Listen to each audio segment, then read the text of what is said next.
Hello and welcome to 100% Real with Ruby. Today is the anti-goal yet goal setting podcast. And I've been wanting to do this for ages, and it's taken me much longer than I anticipated, and it's stole a lot more time than I anticipated and caused a lot more frustration than I anticipated.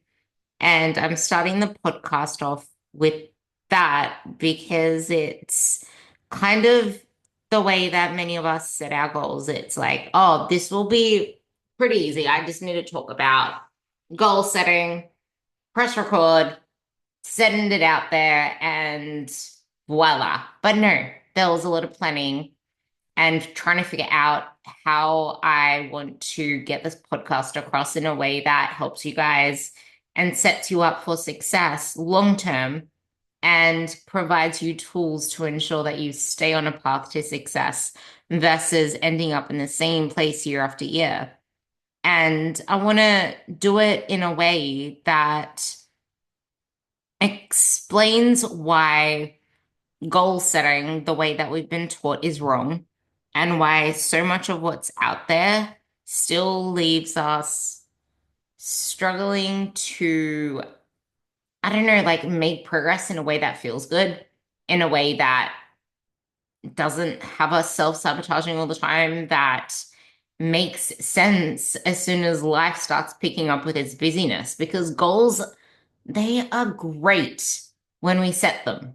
But as soon as we start to get on the road to achieve them, it's a completely different story.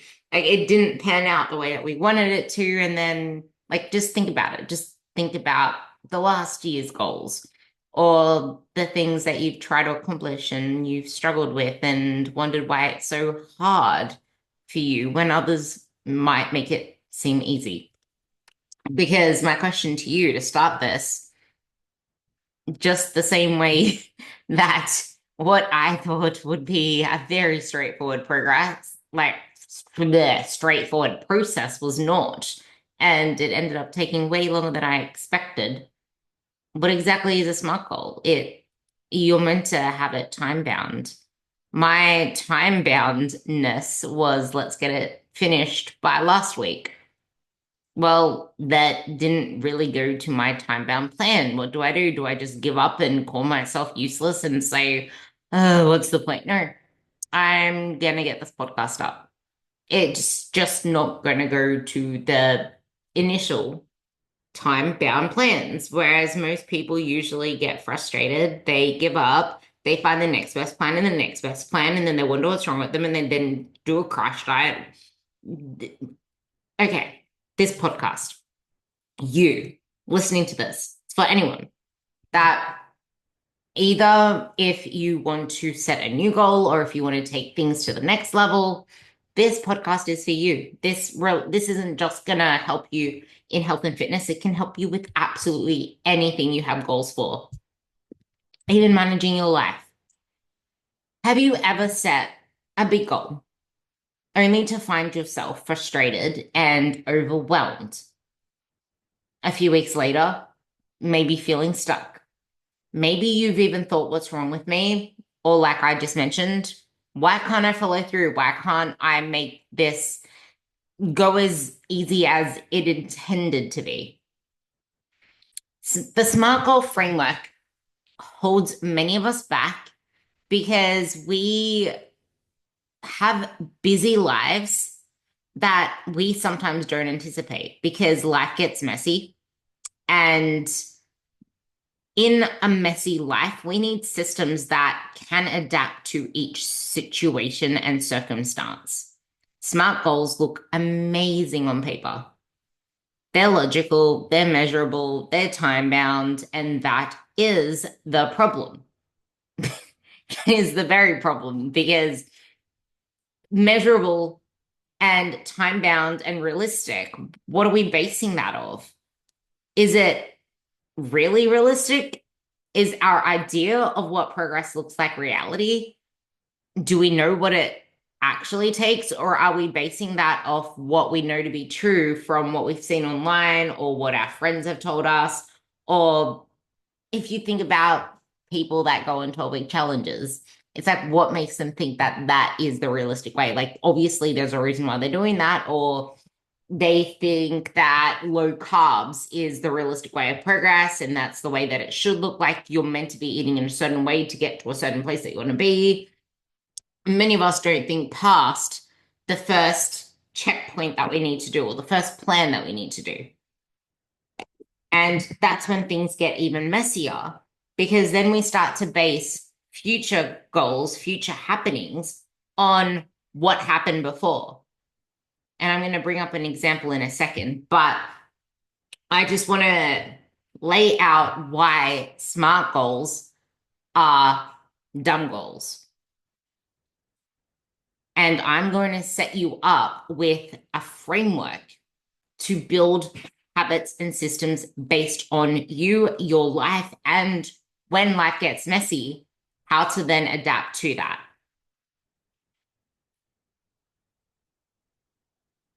The map is not the territory. We often set goals in moments of high motivation or during a time when life feels manageable. And many times this is in January when we're on holidays, or in January when we have a lot more time to think about things, when we just came off the back end of the holidays. If you lost control over the holidays, then you'll be basing it off extreme motivation to get out of the shitty point that you feel yourself in. And it's lit up with all the best intentions. But then as soon as you get on the road in February, in March, when work picks up, when you get thrown with a massive assignment, you get sick when winter comes, the kids need you more one day, the kids get sick, stress goes through the roof, relationship issues, whatever it is, suddenly that achievable goal that ticked all the boxes of SMART, it now feels impossible. Do you give up? Or do you get your toolbox and figure out which tool it is you need to use, fix the system, and then let it keep churning again? SMART goals don't leave time for this. They don't leave time for reality. They don't leave time for human. A map is not the territory. It is a simplified representation of a complicated reality. Let me break that down. Goals are like maps. They provide the direction, but they oversimplify the journey. It shows you where you want to go. You can pretty much see, okay, well, that looks like you can go this way, you can go that way. But then when you get on the road, there might be detours, roadblocks, unpredictable twists. Or like when we went to Queensland, came to Queensland years ago, there was about 5 years in between the time that we went prior to that.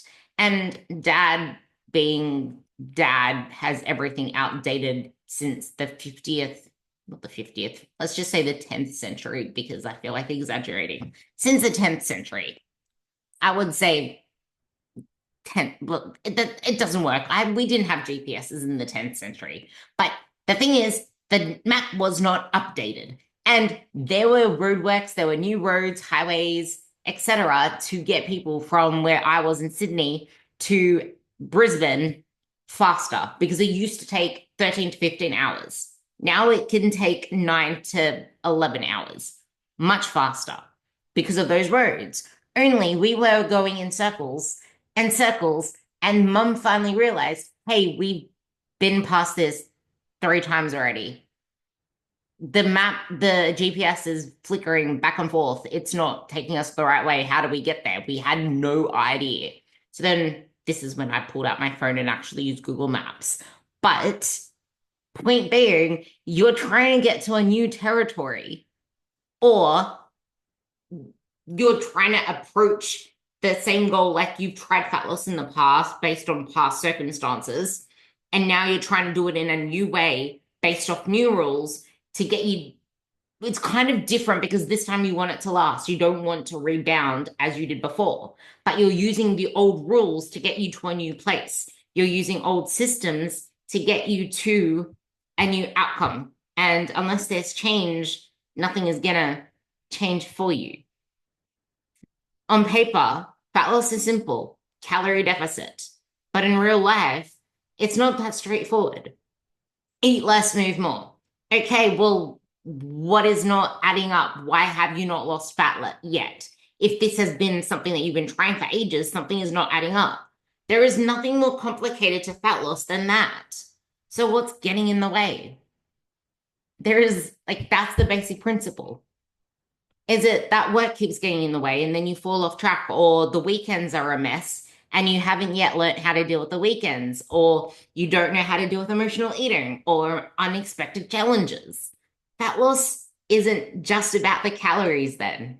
It's about how you manage the stress, your cravings, your relationship with food, and your energy levels.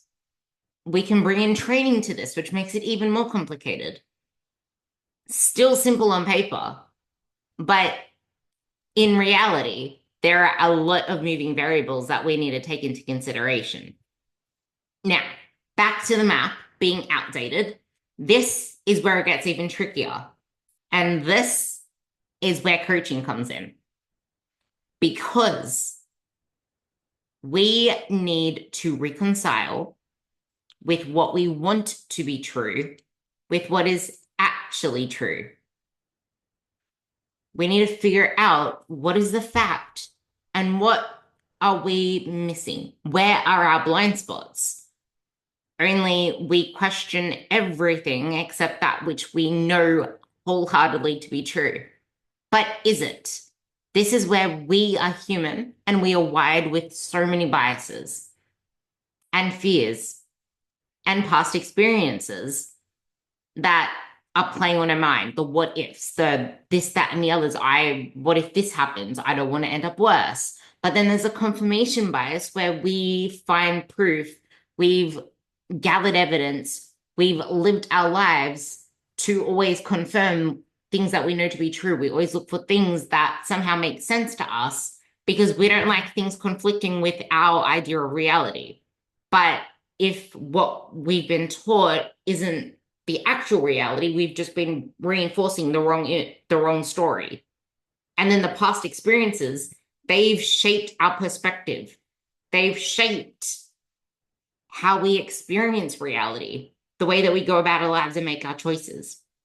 And this is where the coach comes in, because this is where coaches help you to identify your blind spots. They show you things that you wouldn't have looked into before, which is why I have always had a coach, even as a coach myself. I hate programming myself. That's another thing. I like knowing that someone has my back, someone's going to pull me out of my shit and keep me progressing.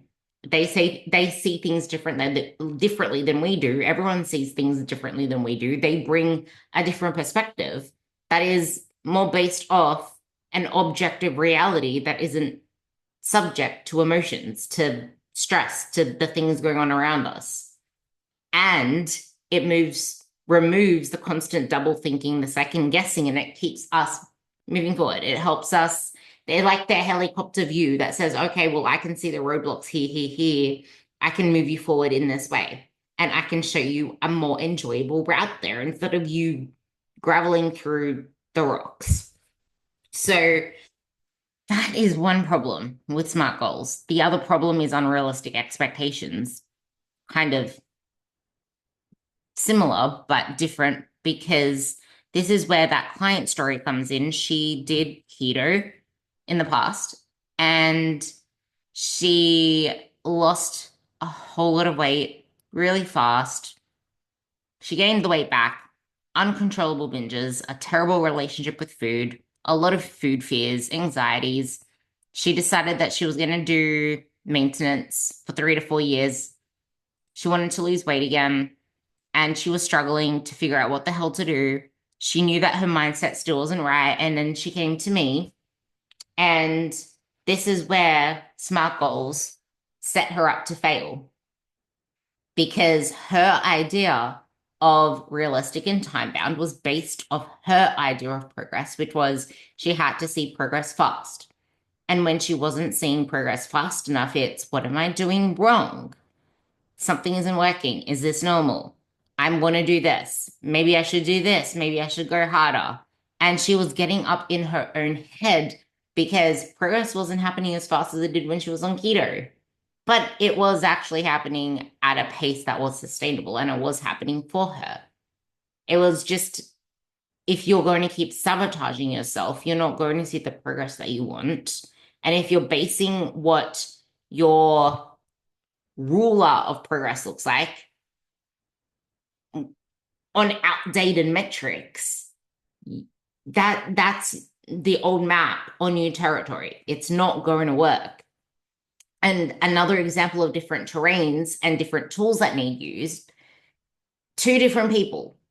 One person who is a working mom with 3 kids and a chaotic schedule and busy work demands. The other one works from home, owns her own business. She has a more flexible lifestyle and like more free time in comparison to the busy mom. They both need different goals. One needs a plan to account for all the different pivots, all the different crazy things that are happening in her life. She might need something more simple for food, a quicker system that is food that is under 10 minutes to prep, or something that she can meal prep for all her lunches, or just like a sandwich. Or she might need some more plan Bs, which I'll talk about later, going to Subway or some Mexican place that is near her work if she isn't able to take her lunch to work, versus the other client that can easily just prep her food and voila, has the freedom to stick to that. Different plans, same principles, but same maps, same principles, different territory. And this is why just having an action plan isn't enough either. SMART goals are dumb. Action plans are what you need because you need to figure out, okay, example, you want to run a marathon. You're not going to just run the marathon. You need to figure out the actions to get you to that marathon, to get you to that goal. Fat loss is the goal, but what is it that's going to help you get there? Instead of focusing on the weight you want to lose and the scale going down, don't focus on the outcomes. You want to focus on the habits that you need to adopt, what that looks like in the real context of your life, what it looks like once you get yourself on the map, in the terrain. Okay, how are we going to go about this now? That's the map. That's the territory that I'll be talking about right now. So, action plan. We're going to have to figure out what this plan is, what our strategy is. We want our action-based goals. First principles thinking is about breaking those goals down into their most basic truths. It's not following someone else's terrain, someone else's map, because like you heard before, Janet and Sarah, the two different people, the busy working mom and someone with a more flexible schedule, they are not going to have the same maps as each other. Someone that has a lot more free time or someone that has a lot more training experience is going to have a different map than someone who's new to this. Someone that, I don't know, like you can imagine all the different scenarios where something looks completely different in the context of things. A busy mom might need more meal prepping, more frozen veggies, more grab and go meals. A career-driven professional might need more simple lunch options that she can easily buy on the go, or at least just throw together like some tuna tin and a wrap or something like that. What works for one person won't work for another person. But it is all going to have to fit into, let's get you into a calorie deficit. Fat loss is just the easiest thing to talk about here because when it comes to muscle building, that is a whole other complex topic. That is difficult. And that is why so many people don't see the definition they want, don't see the muscle they want, don't see the results they want because they don't have enough muscle. It is not a fat loss issue here. It is a training issue. It is a building muscle issue because the map isn't the territory. Like it's so simple where it's like we want to eat to build muscle. We want to eat enough food to fuel that muscle growth. But then if you put yourself into the territory, emotions, PMS, feeling fluffy, your pants feeling tight, all these other things then start to pop up. And then summer comes and then you put yourself into a deficit. We can see all the roadblocks that are stopping you from getting to where you want to be. Simple on paper, but not when the emotions come in. And maybe you're comparing yourself to other people's progress and seeing all of that happen. Then you're like, oh, I feel fluffy. And then you put the map isn't the territory. We need to have systems to keep us moving forward. Vision and action isn't enough. We need a toolbox. We know that we want X, and now we know the actions are we need to align our nutrition in a certain way. For example, if someone wants to 2 times body weight deadlift, then it's I need to have a training program that has deadlifting in XYZ. I need to know what my weak links are. We need to figure that out and then program in the weak links. I need to make sure that I'm training consistently, training hard enough, pushing myself to my full capacity following my program. I need to make sure that I'm fueling enough, I'm recovering enough, eating enough protein, fueling with my carbs, spending most of my time, if not all of my time, outside of a deficit so that I can build my deficit up, my deadlift up. You can't just deadlift your way to a 2 times body weight deadlift. There are other accessories and other things that need to support the structure for a strong deadlift. That is kind of the same with getting your body goals. Like you can't just fat loss because you've been trying dieting for most of your life to get to where you want to be. There are missing support structures. If you emotionally eat, if you're always falling off track on weekends, if I don't know, you haven't built enough training capacity. So your training is now having you fall short. And every single time you go into a deficit, it's unsustainable and you're trying to survive off little calories and then you can't stick to that. Like you need to build up the support structures to support and facilitate the goals that you want to achieve. And then this is where that unrealistic expectations comes in again and smart goals fail because time bound doesn't work here. I can't tell anyone how long it's going to take them to build their foundation strong and solid because there's no point trying to optimize something, trying to improve something, trying to achieve something so specific if it's going to fall through the cracks because you haven't built a foundation for that.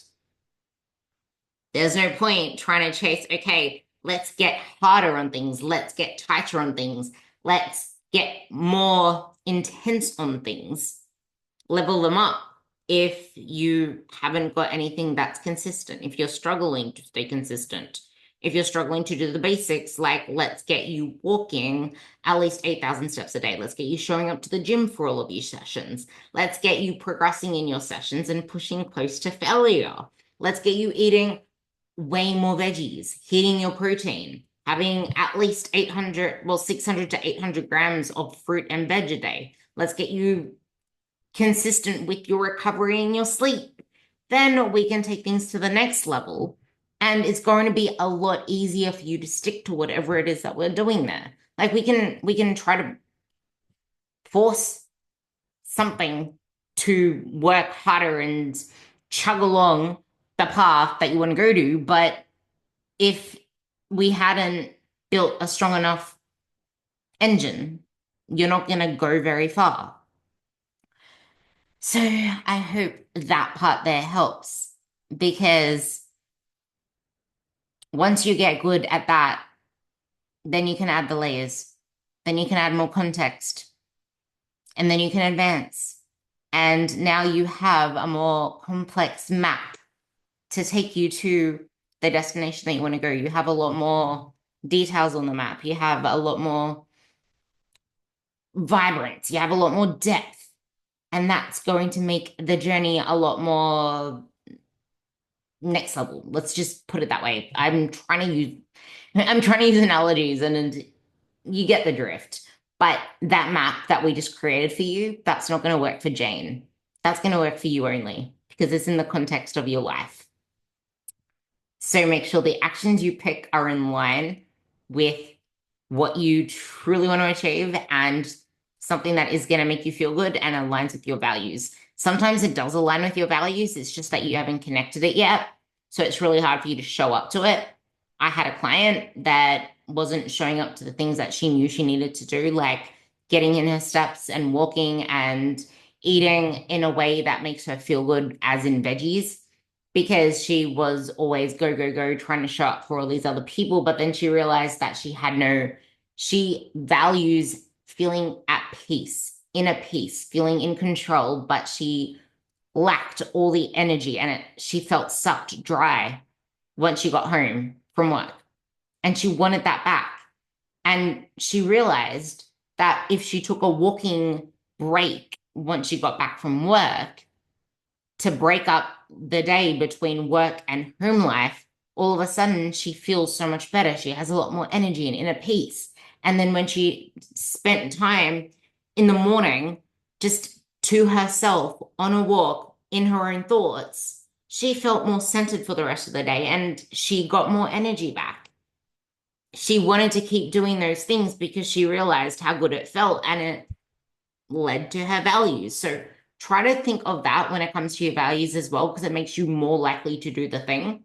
But it also becomes really easy to forget how good we feel when we do the habit, because once it's over, we're back in our usual routine. And if it's a new habit, it's very easy to forget how it makes us feel. So tie it to that. That's the first principles thinking, but then we want to think of what exactly do we want to start first out of all of it. You can't start all the habits all at once. What's the one thing that can make the other things easier, or the one thing that will make the biggest difference? It might be drinking water. The water might make you feel more alert. It might make you want to walk more. It might remind you to, I don't know, something else. Like just figure out your mountain habit, the thing that makes everything else a little bit easier or that can easily have it stack with something else, and let the dominoes fall. Experiment. Try different things. See what works. Be flexible with it. Simplify, substitute. Another thing that SMART goals don't give space or time for is this experimenting. Figure out what works for you. Don't try to just force something, because if you're in a rush and there's this time pressure, you're not going to give yourself enough time to find what it is that works. You're going to keep flip-flopping between different things. The unnecessary pressure on perfectionism leaves little room for flexibility, and it leaves little room for you to feel confident in what you're doing. Because if you can't feel confident that you can stay consistent in something, that you can stay on track with something, you're going to keep falling into the same pattern of a repetitive cycle.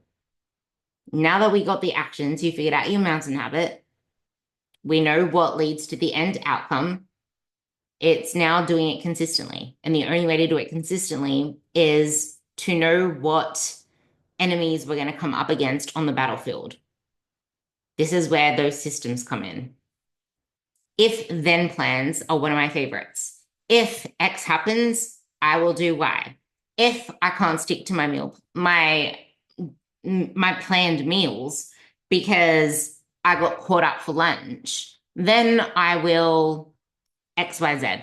I will go to Subway and I will order a 6-inch with grilled chicken, no cheese. I will throw on all of the veggies. I'll ask for double protein if I need to get extra protein in that meal. And I'll get a pouch of Greek yogurt from the service station, gas station nearby. I don't know, something like that. That is an if-then plan. That is a plan B. If I can't do my full workout, then I will put my phone on 30 minutes and get 30 minutes done. If I have a stressful day and I can't put my head to having the perfect meal plan, then I'm just going to think about making sure that I have protein and veggies at each meal, and I'm going to be okay with that. Which brings me to the other strategy, which is scaling your habits. There's your ideal habit, there's your good enough habit, and then there's your non-negotiable. So let's start with good enough. What is a good enough target for you that you'll be happy with? That good enough can be, I'll be happy if I just get 10,000 steps. I ideally want to get 12,000 steps. That's the best case scenario because that's what I want to achieve. But if I get 10,000, that's good enough and I'm happy with that. But a non-negotiable that I will not go below, it is a no-go red zone, is 7,000 steps. I will not get below 7,000 steps. For some people, the minimum effective dose might be 8,000. You might think 8,000 is your good enough. You ideally do not want to fall below the good enough. That is just when you're feeling at your absolute lowest and you have no capacity to do anything else. Then there's the ideal that you can shoot for when you're feeling really good. The goal isn't to keep improving the ideal and keep raising the roof for everything that you want to achieve because you're such a high achiever and you need to achieve all these boxes, blah, blah, blah. Please, please don't do that. That is where everyone lets themselves down. We want to keep achieving and improving shit. And when we're not, we fall all the way back down again. It's like this boom and bust. No. Let's work on improving the floor. Make the worst habits better so that when we fall lower. Let's get better at handling these situations when we fall off, or make the comeback a shorter time frame. That's the whole goal of this systems strategy, which are called second principles. We want to think past the first principles. What happens after that first thing? And then what's that going to lead to? So if we go back to our actions, we got that. We got our tools for when shit's crazy. But a great way to now think about it so we can piece these together is, okay, it seems all good in practice, but how can we make it easier for ourselves? It is much easier to go down the well-trodden path. I don't feel like walking today. I'm just going to sit on the couch. Well, see, I thought about it, but I just didn't. It's so easy to do that. So how can we make things easier for ourselves? We can make sure that when we sit at our desk, we might put our walking shoes on so that it's like on our feet and it makes it easier, which is what I have to do, especially in winter. It's like the last thing I want to do is walk, even though I'm someone that gets in, I can easily get in plenty steps if I get myself to walk. But the alternative is I can't be bothered to get up. So that helps a lot. Automate your decisions. Have go-to meals. We usually eat the same things on repeat, the same similar meals on repeat. So have those set there. Have a set workout schedule where you know when you're going to show up to the gym. Put it into your Google Calendar. Have it as a recurring calendar reminder that you know that you're showing up at those times. If you're someone that doesn't have a regular schedule, then plan it ahead of time for the week. Know what your week looks like. And if you're not 100% sure, then have 2 gym blocks in. If I don't go here, plan B will be here. It depends. Again, someone else's map will not work for you. Your maps are different. The principles are the same, but what it looks like on a map is different. You're in different locations, different territories.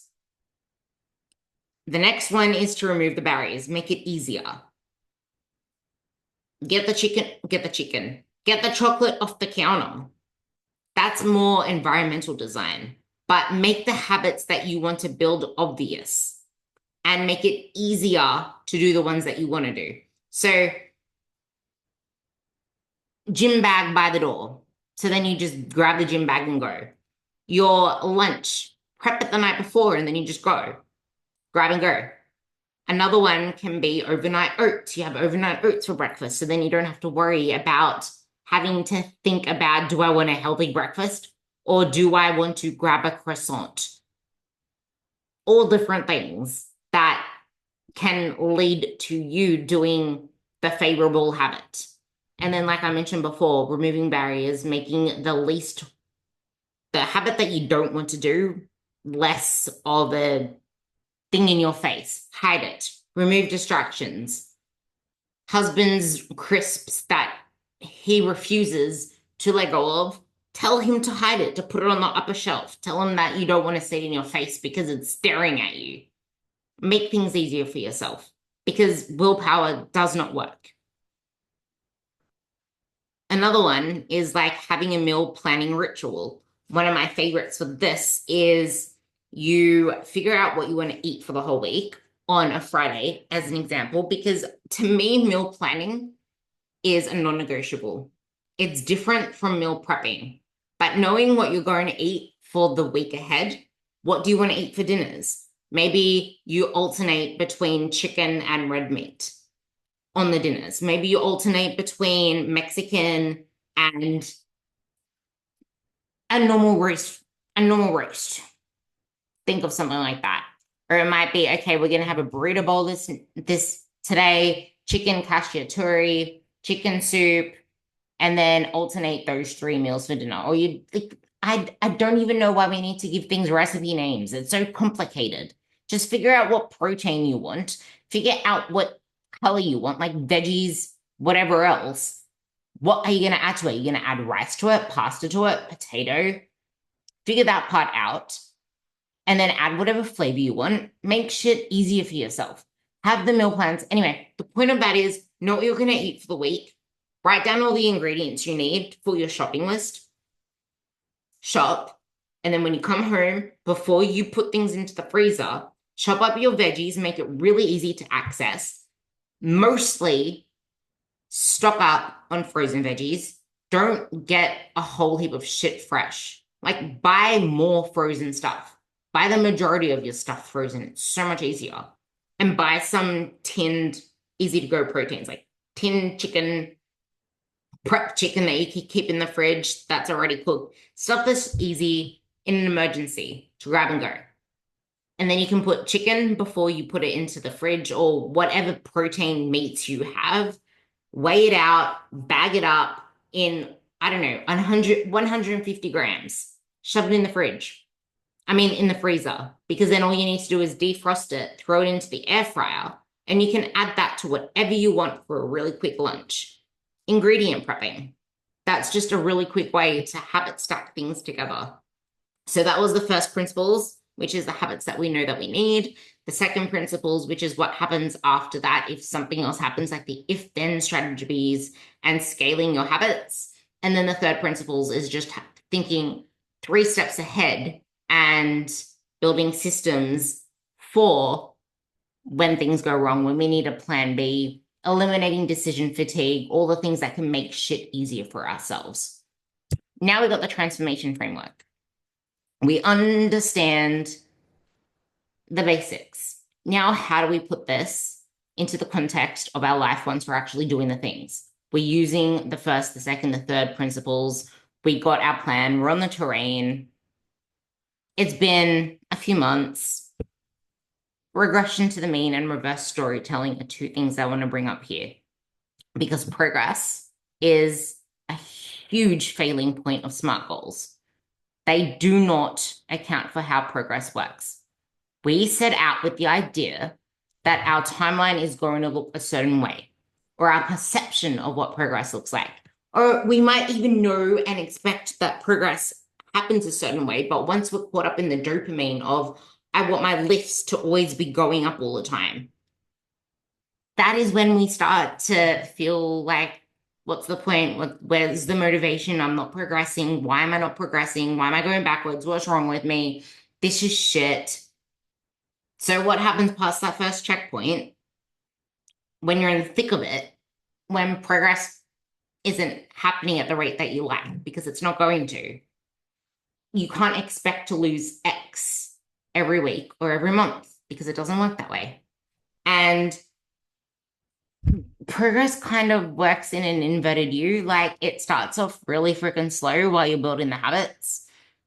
Or if you have to set out a foundation and build the foundation, it starts off really friggin' slow.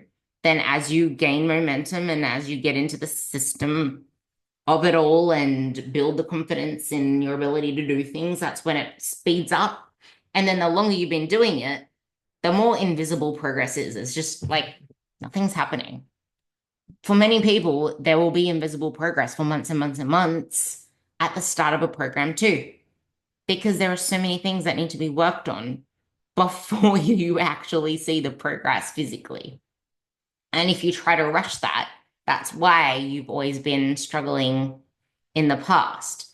So it's trying to figure out what progress looks like for you. For me, it looks like nothing because I've been doing this for so long. It's like the logbook will go up for a few weeks in a row, and then all of a sudden there's nothing, or it goes backwards, or I'm struggling. And it's not going up in every single lift either. That like if your program is going up in progress on nearly all of your lifts every single week, something is up. You're not actually progressing. You should not be bumping up your lifts every single week because that's not the reality of progress. As you progress in something, progress slows a lot. That is called leveling up. Well done, you advanced. It's now game time where you have to work really hard to see tangible progress. But that's the thing, it's called invisible progress because you're still making changes. Like for me, I show up to most of my upper body movements. Everything's the same. Sometimes more reps, but then I'll lose the reps, then I get more reps. It's very staggered. And if you put all of your worth based on what the numbers say, whether it's on a scale or on a logbook, you're not going to get anywhere. But that's where it gets really boring if we're not really getting anywhere either. So it's you need to know where to look for progress. You need to know what to chase, and you still need to chase it. But you need to find joy in the process of doing it. And that's kind of why I started off with what I said before. It's finding things that excite you and getting stronger. It's not about fast, flawless progress. And it's not even about being linear. It's just about what progress looks like once you've been doing things for long enough. It takes longer to see the numbers go up, but when it does, it's so much more rewarding. And this is where we have to think of other parts of progress within that same context. Like, okay, when I'm doing my delts, I'm going to focus on the pump. I'm going to focus on the burn in my delts because the delts are a small muscle. That's something where you can chase the pump and chase the burn. If it's something like your squats or your deadlifts, it's I want to focus on improving my form in this as well. I want to make them look better. I want to make them feel easier. You might steal an extra rep. I want to see if I can get an extra rep. You still want to chase any increase that you can. It's just that it's not going to be as fast to come by as it was before. And this is where you can also buy little micro plates, like the 0.5, the 0.25 kilos. So that will be like 0.5 pound plates. And you can add them onto things as well. I do that on my deadlifts and squats just because I find it fun. And on the leg press, you can put on one of those 2.5 pound or 1.25 kilo plates just on one side, and that's still progress. And you can force out another rep on leg press. Like when it comes to machines, if you really want to get some form of progress on the board, on the machines, send it home. Like just try to get some extra reps on there, force it. That will excite you, and you can force yourself into the failure, and then it's exciting. Okay. Next, it's about anti-fragility because everything that I mentioned above gives you the tools for your best transformation, but none of that matters if you are not anti-fragile. Only anti-fragile isn't what we think it is. Anti-fragile isn't about never breaking. It is about coming back stronger after setbacks. Think of your muscles. When you train, they break down and you rebuild stronger. Like you're building a stronger muscle. Because it's breaking down, you should chase values. You should chase all of these setbacks because they give you amazing data to come back stronger. The goal should always be to chase anti-fragile. The most anti-fragile you can become is only from getting broken so many times that you keep rebuilding stronger. Think of the scabs, for example. They have to layer back as well. If you only act when there's a smooth road, you'll fail because once life happens, you haven't built back anti-fragile. You want to trial and fail as much as you can up front. Gather all that data because it's not about your goals. It's not even about the actions. It's not about your goals and it's not even about your actions. It's about how you do you, how you come back from anything that sets you back. And it's your ability to still stay enthusiastic through it, to still stay motivated. After every setback, you need to reflect on what went wrong, what you can learn from it, and what you can do next time to prevent it. And if there was even anything you would want to change about it, because sometimes we think we should change something for the sake of it, but we realize that we keep forcing something that doesn't really isn't really a priority right now. There are other higher priorities, which is why we keep struggling with it. And the fact that we keep focusing on it just makes us harder on ourselves and it makes us more demoralized. So figure out what is it that you need to do to make you feel good? Like, what is the thing that you want to change? And then work backwards from there. This is where I like using the OODA and the WHOOP frameworks. OODA or ODA is just like, okay, observe with reverse storytelling. What is it that led to this outcome? Why did I end up stuck here? Branch it all out. What could have contributed to it? Think of anything back to first principles, like what do you know to be true that leads to X, Y, Z? And then break it back from there. Okay, so if it was the fact that you raided the pantry at dinner, and that was one of them, okay, what could have led to that? Well, I skipped breakfast. I didn't go for my morning walk. I don't think I had a really good night routine last night, which could have led to a really shitty sleep quality. Like all the things that could have led to that very thing. And some of those things could have led to other things. Like you can repeat the same words and sentences and all the different elements of this brainstorm. We're just trying to figure out what it is that led to where you are now so that it doesn't repeat itself. And then the WHOOP factors in with this because that's the O. And then the other one is, okay, so what do you want to act on first? Which one do you want to experiment with?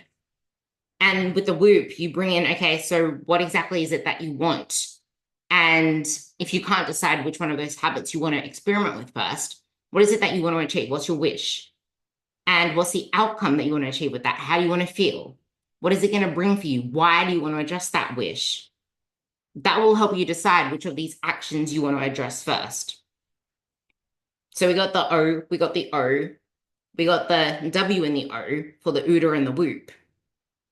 So now the next part is let's decide on what we want to act on with the OODA. We have the decide. You've decided which one you want to act on. So now we want to act on it, but we want to bring in the last part of the WHOOP. What obstacles are going to come in the way? You've done this before. You've struggled in the past. What obstacles usually come up? And then we want to plan for them using the structures I told you above.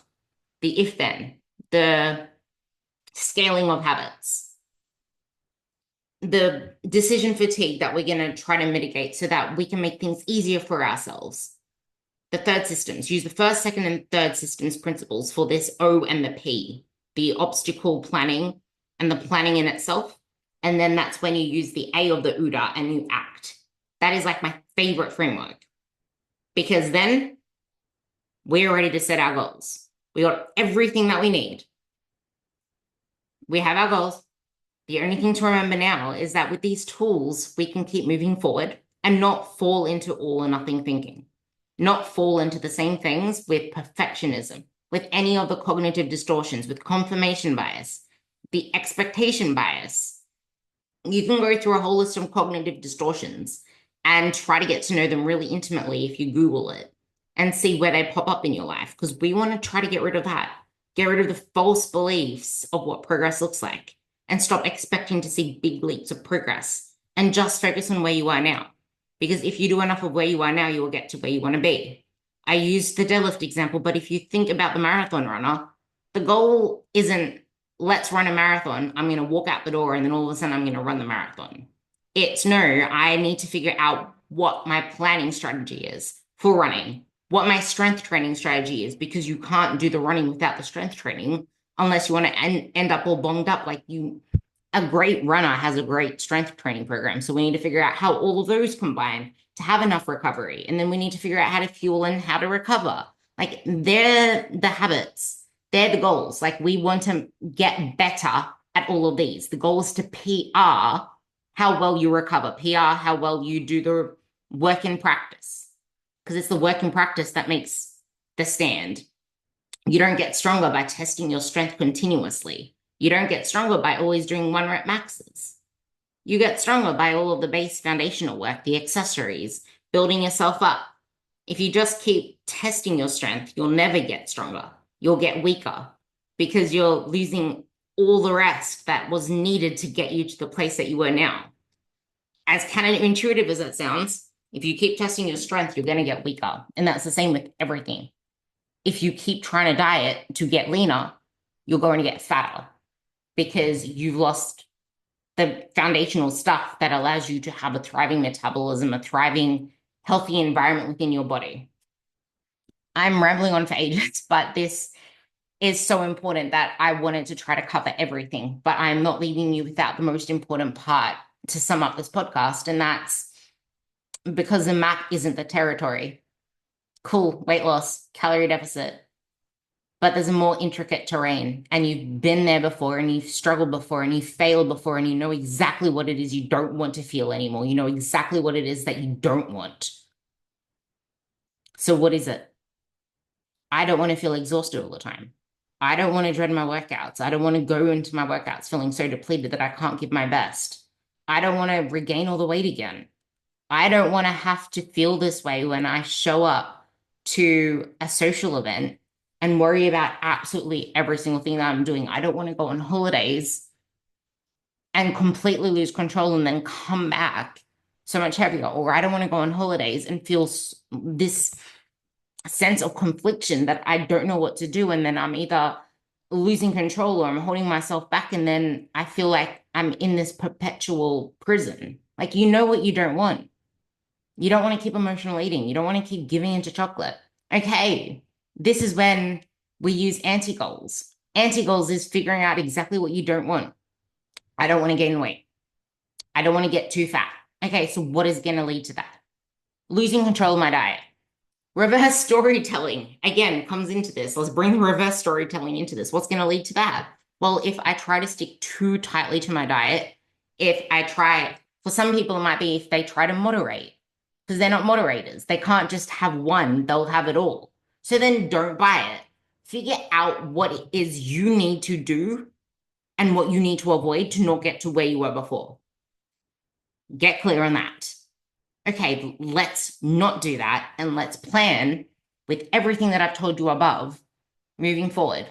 But like I mentioned with the tight pants, we can get in our own way by tight pants. Let's pull carbs back. Let's do a quick diet. I want to feel confident in bikini season and keep ourselves stuck. That is an anti-goal because you don't want to keep repeating the thing where you're not feeling like you're getting lean enough because you keep staying stuck in your comfort zone because everything else scares you. So what do you need to do instead? You might need to hire a coach to stop your confirmation bias, to stop you self-sabotaging, to pull you out on your blind spots and to keep you on the path. Because sometimes there's something we know we need to do, but we avoid it for the what ifs. And I guess something you can think about here as well is my framework for there's future pacing, but there's also regret minimization. They're both kind of the same. Regret minimization is if you future paced yourself 2 years from now, or even 1 year from now, or even your 75-year-old self, what decision would they wish you had made? Because we feel like we don't have enough time and we need to get it all done now. But if we think about it in that context, that is a lot of time from you now to your 75-year-old self, to your 80-year-old self, maybe to your 50-year-old self if you're a little bit younger. What do you need to do now to minimize the regrets that you're going to have then? Because I'm sure your 75-year-old self is going to want to feel strong and confident and resilient and independent and not always going into the doctor's office.